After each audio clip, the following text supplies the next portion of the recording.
Hello, everybody, and welcome back to the New Nasty Boys. Whenever you watch, listen, whatever you want to do and digest it, I'm your co-host, Billy DeVore, and sitting across from me on the Zoom is It's Chris Weir, everybody. Welcome to the virtual fart dunge. Hey, what's up, Nasty Nation? Good to have you here. We great. switched it up. Yeah, you're in the fart dungeon, and we're back I'm at the Davor care right Yeah, now, and well, the reason is your subfloor decided to like not be a subfloor anymore. yeah, it got really liquidated. There was a lot of water. There Yeah. was a lot of sprayage coming out from the refrigerator into the subfloor. So had no idea. It wasn't like coming out on the floor, wetness. Didn't notice it until like, hey, we're standing on our kitchen floor. It's like, doesn't this feel wobbly to you? Doesn't it feel wonky? It's like, yeah, it's like it's waterlogged or something. And then we're like, oh, F word. And then so from that point on, this is late at night. It was probably like 9:30 at night on Yeah. whatever it was. And then go downstairs, find some leaking water stuff. And yeah, long story short, refrigerator pipe punctured, spraying into the subfloor. So there was a small army of people here ripping stuff up off the floor, hammers going every which way, and there's a bunch of fans throughout the place. It's a nightmare. That sounds awful. That sounds terrible. I The mean, pets are loving it. They are having a blast. I tell you what. And Mowgli, the chinchilla, chose a great time to have a tail thing happen here, to where you have to gauze up his tail because he got like a little cut on it. And of course, he just likes to nibble on things. sure. So you've been there before. Waterlogged subfloor, chinchilla with a wet tail. You got it. Yeah, and Bunson's just like just hiding in a corner somewhere. He's like, there's too many people here.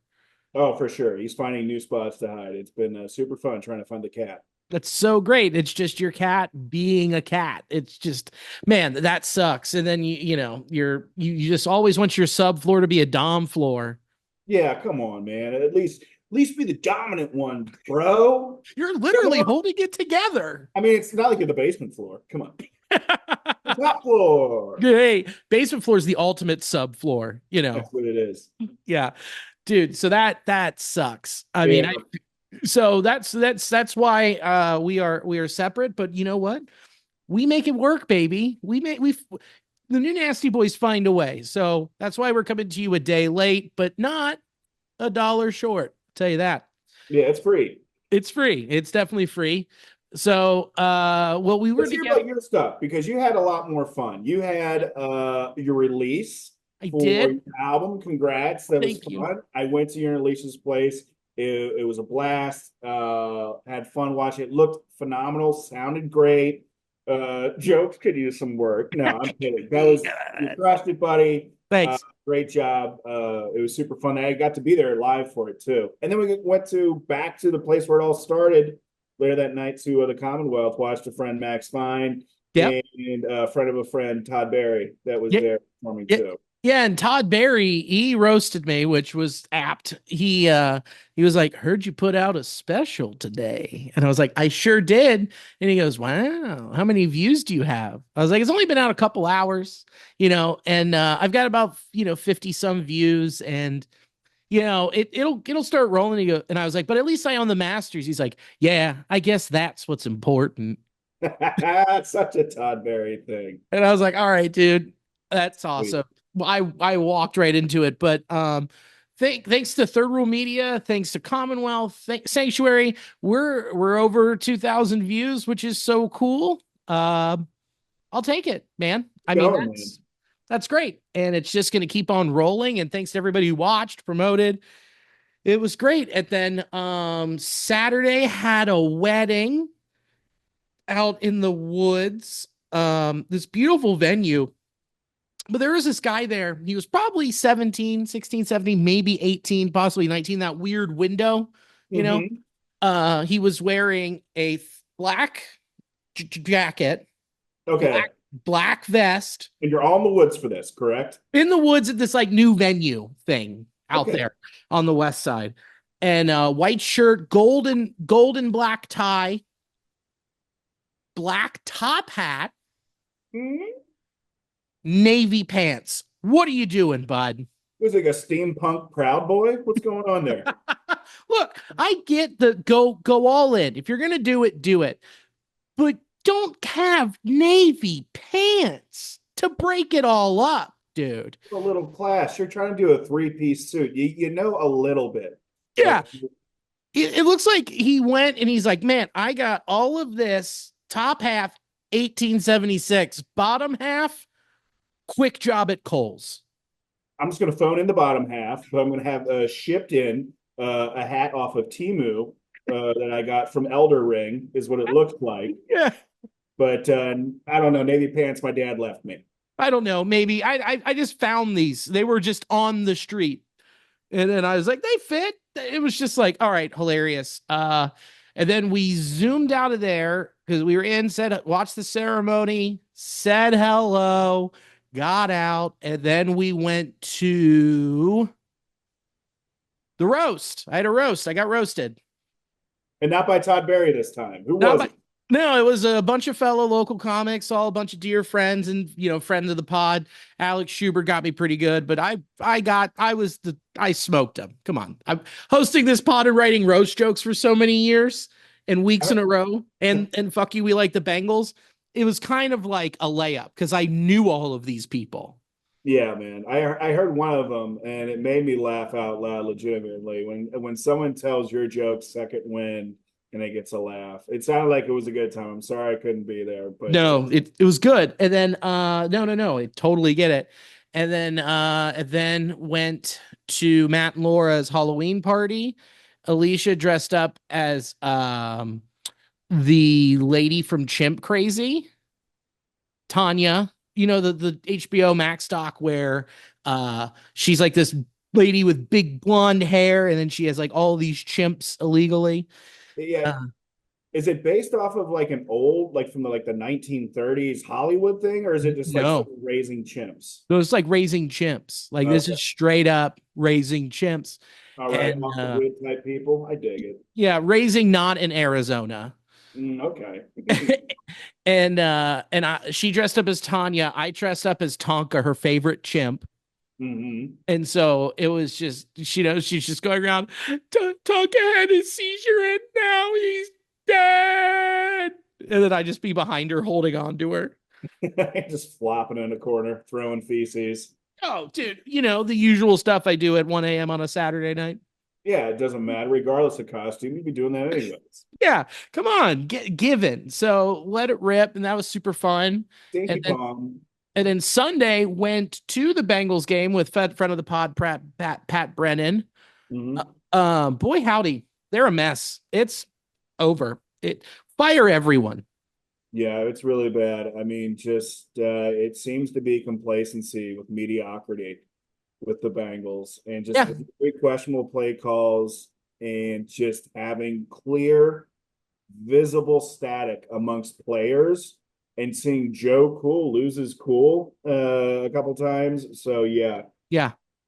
Why are you on 4th and 1? Why are you throwing the ball backwards? Oh my God, dude, it was insane. It's like, is this happening? You're about ready to watch it. And you see him going in motion a couple times. You feel like, or maybe they're going to hand it off to him. Yeah, Is he going to get like in a better, position for a route? It's like, no, throw, 4 yards behind the line or whatever, it yeah. was.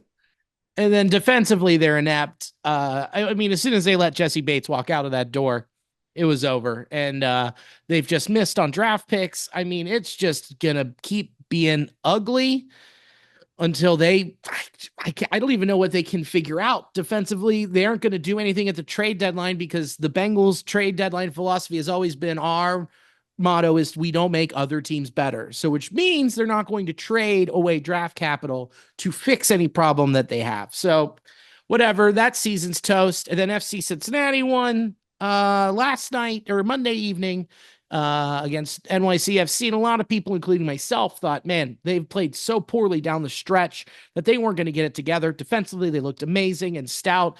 They had plenty of opportunities to keep adding on, but did not. But luckily, one got in, and that's all they needed. And hopefully, they can take that momentum into Saturday, take care of business at City Field for some reason. Mhm. Uh, and um, and then from there, Who knows? I mean, Columbus lost tonight, dude. So anything can happen. We got hope in Cincinnati sports. We've got a little glimmer of hope, but that was then I went to a concert at Motor. It's all what was the band? Being Dead out of Austin. Excellent. Very cool. So Well, that's good. go check them out. So let's launch into this World Series, huh, bud? Yeah, there's been some baseball going on, I believe. There's been some baseball, a few things here or there. Um, it looks like we have a series, but Yeah. before we get into that, well, I want to start with the guys in right field tonight. Okay. Look, first inning, you got a guy leaning over, trying to get the ball out of Mookie Betts' glove after Gleyber Torres hit it into foul territory. Do you blame him for trying to make a play on that? No, I don't blame him at all for trying to get in the way because I plenty of times in my head I thought like, okay, if the ball comes to me in this situation, how much room can I give? If you're by the wall, but I'm not going to reach out beyond the field in the first or beyond the wall in like the first or second inning and try to rip the ball out. There's a point like, hey man, come on, like you got 5 yards after contact. All right, you got to like stop here a little bit. But he Yeah, was going after it. If it right. was over night, sure, buddy. Yes, 100%. But my thing, like, if they're coming into you, it is your obligation as a fan to make a play on Mookie. One Correct. 100%, right? And flip up the glove, do anything, spill Spill your a drink. All my popcorn fell out. oh no, I'm putting mustard in his eyes. All these other balls I got, I just started juggling them. Oh no! That's why every section now needs to be armed with mini bats. Yeah. Pop, pop, pop. Ah, Yeah, get, out, dude. get out of here.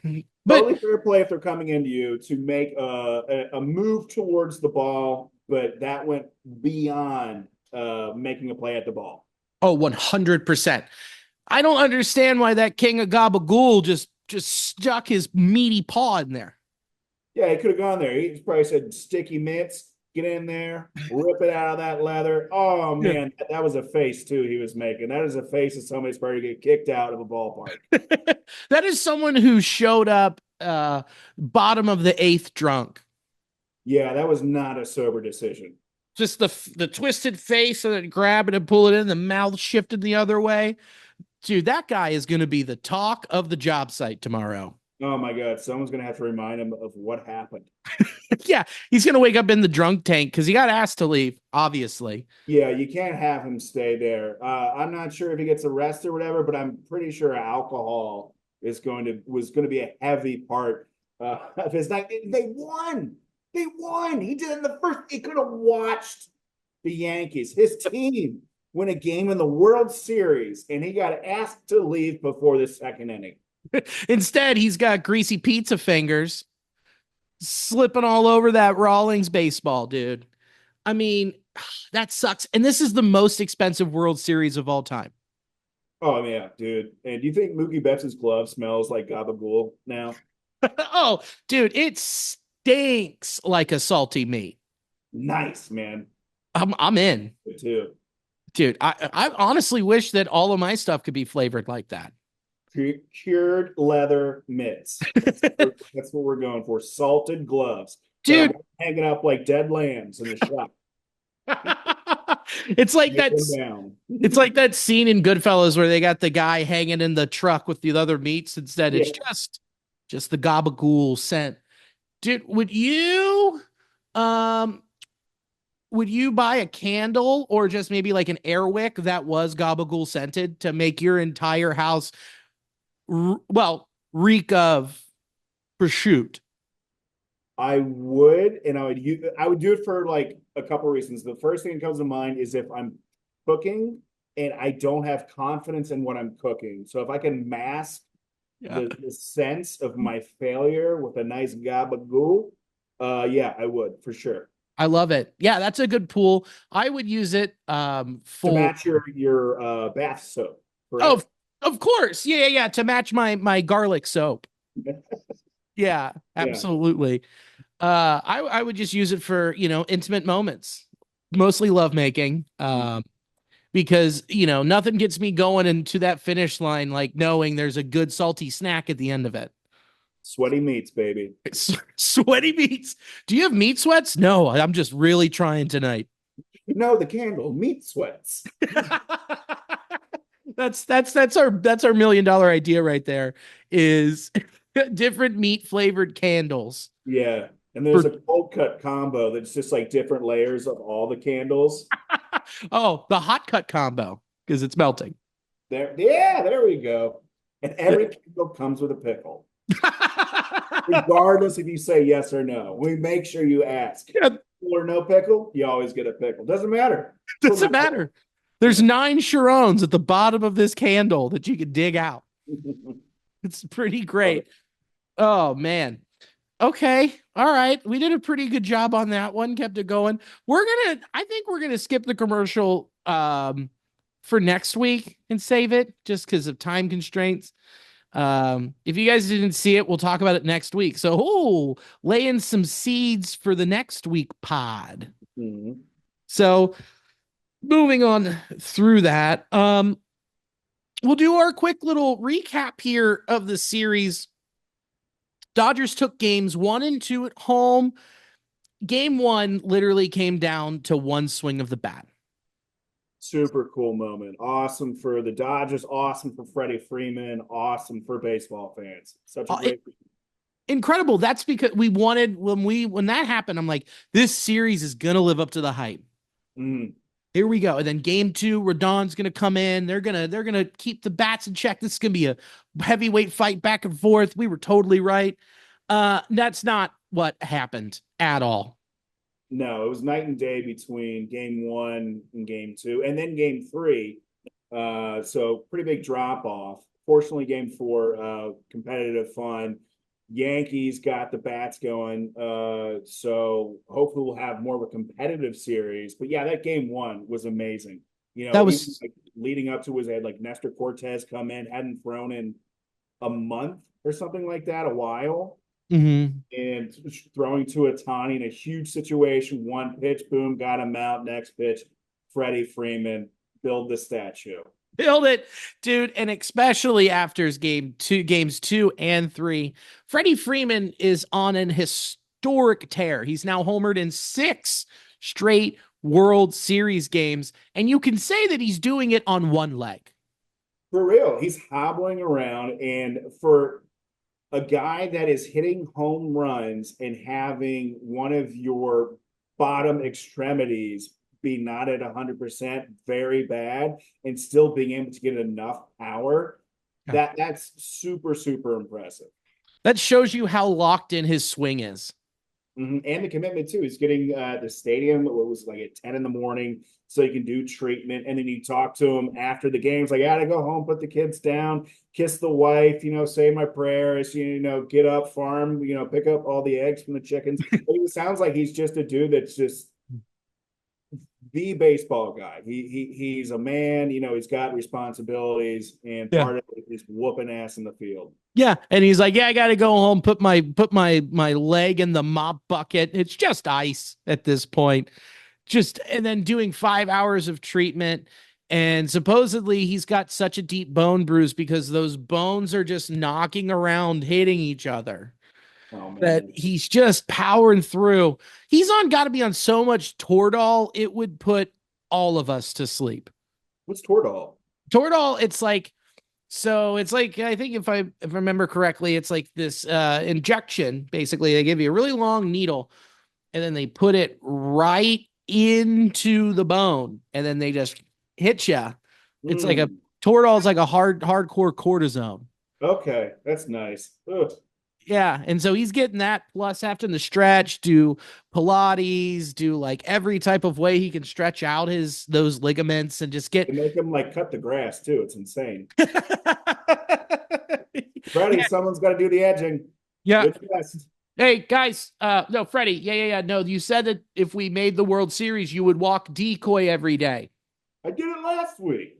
Nope, Freddie, it's in your contract when Shohei Mhm. signed all of the World Series. You have to walk decoy. Yeah, man, I'm just super impressed with him playing on hobbling around, but still able to be an absolute monster in the box. Yeah. Awesome. Well, a lot of people are comparing that to like Kirk Gibson. You know, I get the comparison, but Gibson was playing on like shattered knees Mhm. and like a broken pelvis. Yeah, he shouldn't have been in there. It was insane. No, and that's why it took so long for him to run the bases.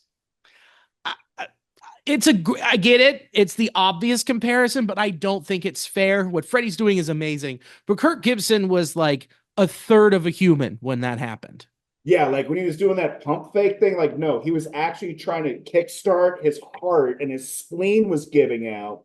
So that's what he was having to do. He did not anticipate having to round the bases. No, it's just like slapping the side of your lawnmower. Yeah, man. Yeah, he's trying to prime. Yeah, I'm trying to prime the pump, but I gotta keep going. You got to push start it. Oh, Yeah, I I can't get wait. the comparisons, but Freddie, it's a different thing.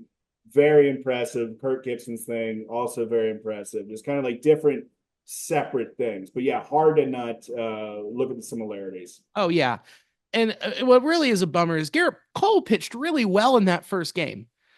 Superb. He was lights out, and it seemed like it was the Yankees game at that point. They were up in the sixth, I think, Yeah, something like that, and it seemed to be well within the control. And yeah, it shouldn't be lost that Garrett Cole threw a gem, and he's going to have another opportunity here for Game 5 to hopefully get a win.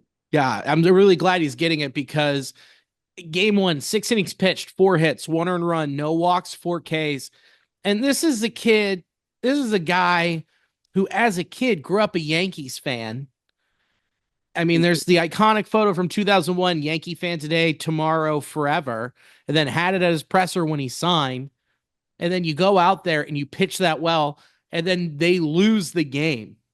How, I mean, he finally achieves his goal of being a, like from his childhood of playing for the Yankees in the World Series, and then he lost. How does he handle the emotions of knowing it wasn't his fault?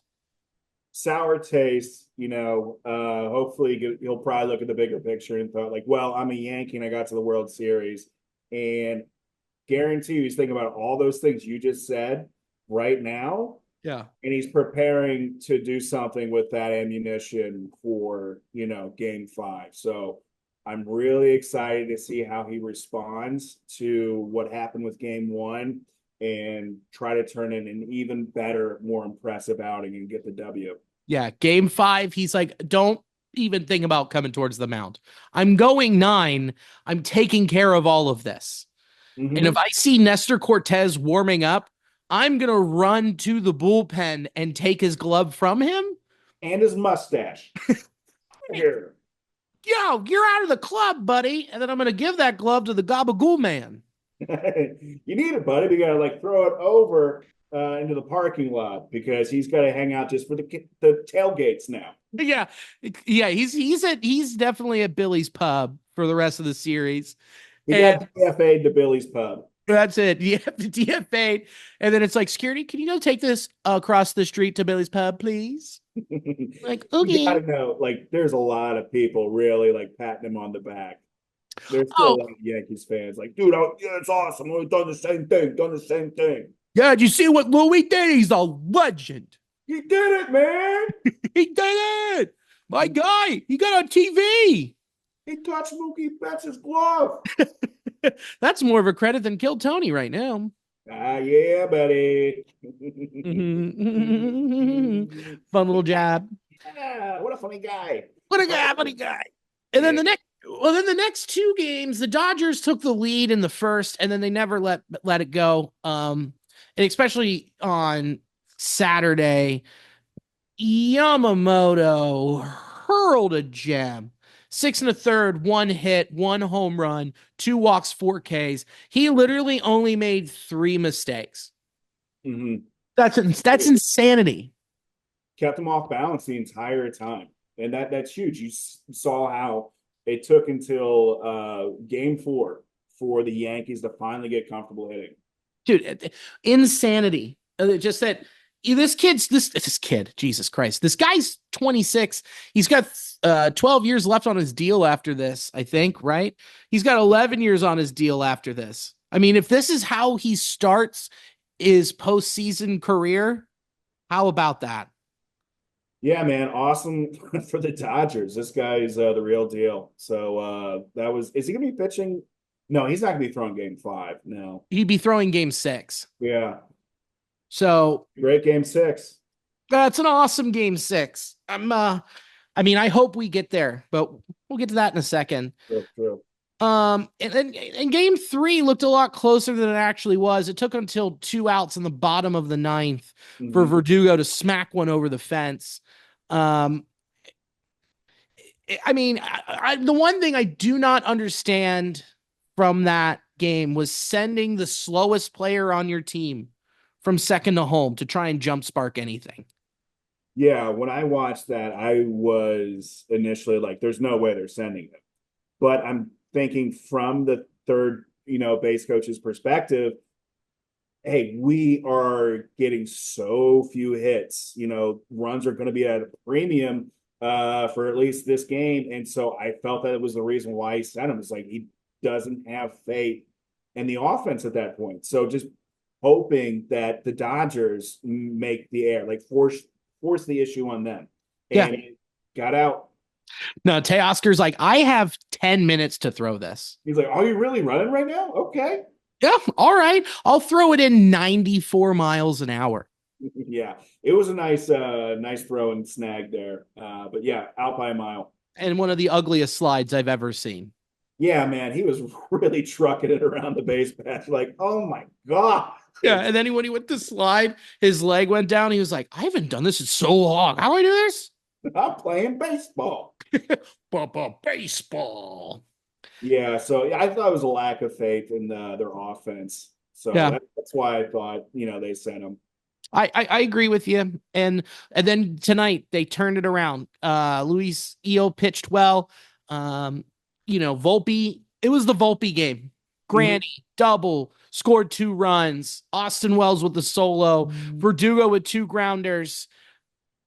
Juan Soto got a double. I mean, and then Aaron Judge finally got a hit. And Mhm. Kleber Torres with the 3-run shot.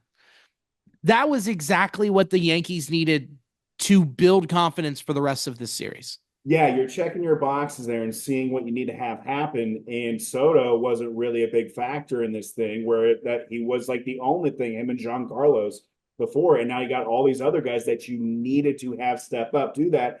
And you saw throughout the course of the at bats, at least for Aaron Judge, get more and more comfortable. In that last at bat, he was having some really good takes there that Yeah. showed he was feeling relaxed, being able to spit it a couple pitches, and then had a nice single, I believe, to cap off his night. Yeah. Was that Jazz who doubled against the wall with Volpe on second? I think it was. Maybe. I don't have the box score in front of me, but like that all of those other pieces, this is exactly what needed to happen. Mm-hmm. The big one being Judge, man. Like it took him a while to get into it. And I got some interesting numbers. Up until that single, he had in the World Series so far a .083 average.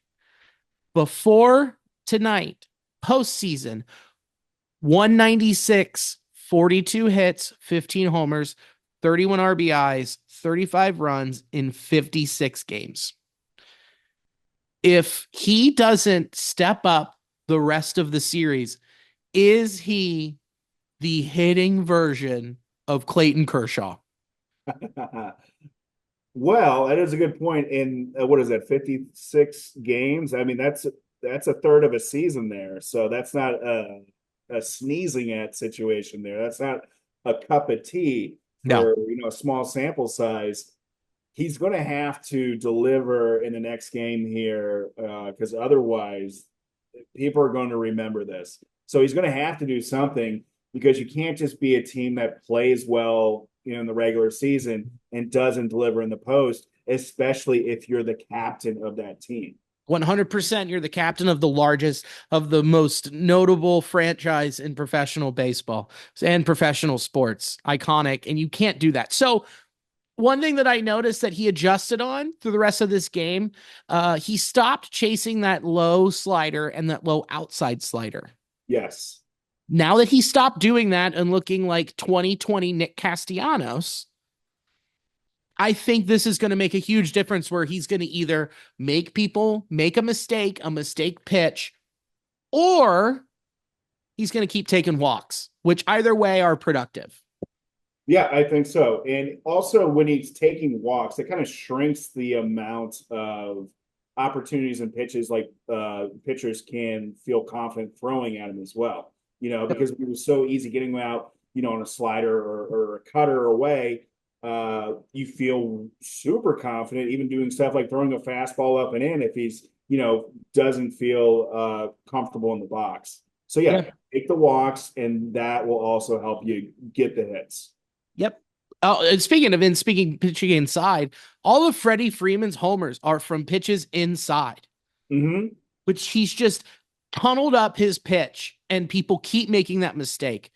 If I'm if I'm in a situation where no one's on, or maybe one person's on, and I'm not feeling throwing a fastball or Mm-hmm. throwing, or just I'm just pitching him away no matter what. I'm not even giving him the opportunity.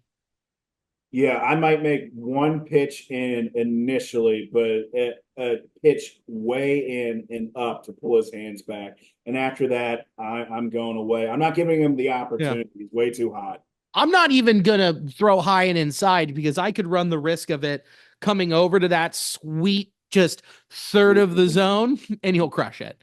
So, big one here. Does this put the Yankees into a position to go on a run, or is this just who cares and that they take care of business tomorrow or today, actually? If it is going to happen, they needed to have this game to go the way it did, to get the key bats going, to have that sort of offense build momentum to where it's the Yankees. They can beat any team 3, 4 games in a row. However, they're going up against the Dodgers, who are pretty locked in right now. So I think they put themselves in a good position to get their backs up off the wall. However, Dodgers still have the high ground here, but I'm very much looking forward to Game 5 tomorrow. I am too. I'm looking forward to game 5. If anything's going to happen, Garrett Cole has to be completely dominant, make very few mistakes, and the offense has to keep humming and hope that they didn't score 11 runs to just go completely cold again. I Mm-hmm. I don't think that's going to happen. I really think that they're going to win a couple more. I think that them seeing Flaherty again will help. Seeing Yamamoto again, seeing these guys again to get opportunities against them, and then the bullpen game and getting to see those high leverage arms already, that Yeah, will help them in general because they'll know what their plan of attack is against them because they've already done it they've done it in four other games. I agree. That's why bullpen games are dog shit in the postseason. You're showing all of your hand. Mm-hmm. Yeah, it's pretty wild to think that one of the competitors in the World Series is having to phone in Game 4. Wild. Love to Mm-hmm. see it, but I'm very excited for the game today. I really just want this to go 7. I think because as much hype as was behind this series, and then it kind of just quickly escalating into a sweep, and then today giving us hope. Tonight giving us hope that we are going to get a competitive series. Got the Yankees backs against the wall. Let's fight, fight, fight, and get it going. Let's round third and head for home. Let's do it, buddy. Let's see. On November the 2nd, I will be at the Comet. And November 30th, I will be Commonwealth Sanctuary, Dayton, Kentucky. If you're going to be in Asheville, North Carolina, I'm going to be there. I'm not FEMA, but I'm going to be there on the 23rd and 24th. Come on out. I'll post some stuff on my Instagram. Billy, what do you got? You need to watch Winded if you haven't yet. Just YouTube Winded. Check it out. Thank you to Sports Drink for hosting the audio of this podcast. Thank you to In the Clutch, Nasty Boys, all caps, 10% off. Get some sweet stuff. And thank you for being on this podcast. And thank you for watching and or listening. And as always, go Red Legs. Go Red Legs!